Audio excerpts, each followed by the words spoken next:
From 1845 to 1847, Davis delivered some 157 lectures while in a trance-like state in New York City on scientific, historical, and philosophical topics.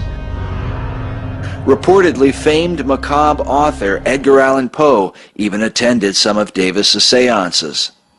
In what is considered his greatest work, The Principles of Nature, Her Divine Revelations and Voice to Mankind, Andrew Jackson Davis described a mystic view of the cosmos and of creation, promoting the theology of universalism. Some modern spiritists believe Davis's writings shadowed the evolutionary thinking that would soon be set down by Charles Darwin. Darwin's theory of evolution, perhaps the climax of a movement aimed at establishing new thought in the minds of men, would, for many, remove the fear of an almighty creator and widen the gate into the realm of the unknown.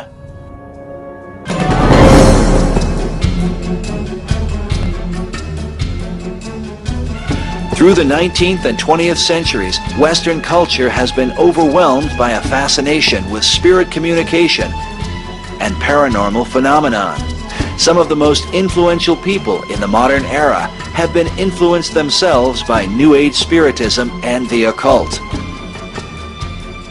From Mary Todd Lincoln, the wife of Abraham Lincoln, who held seances in the White House to communicate with her son Willie, who had died at a young age, to Hillary Rodham Clinton, who supposedly contacted the ghost of Eleanor Roosevelt with New Age psychic Jean Dixon. Hillary is pictured here submitting herself to the power of an American Indian shaman. Inventors, heroes, dictators, world leaders, and even American presidents have been either influenced by or directly involved with the movement.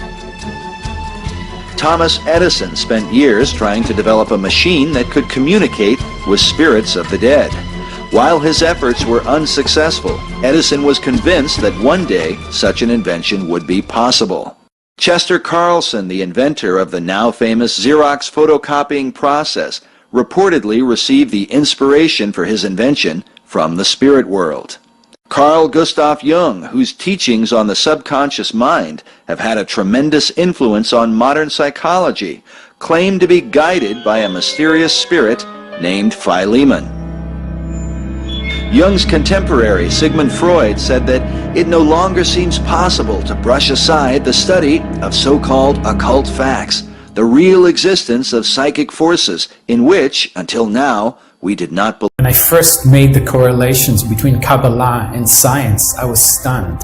We do know that Isaac Newton had access to certain mystical texts, certain texts of the Kabbalah. Well, the Kabbalistic description of creation is coming from a single little point, from a speck, and of having matter form and time and space form all together at the very beginning. This sounds very much to me like the description of the Big Bang. I couldn't believe that the Kabbalists could derive these truths without really knowing any mathematics or physics.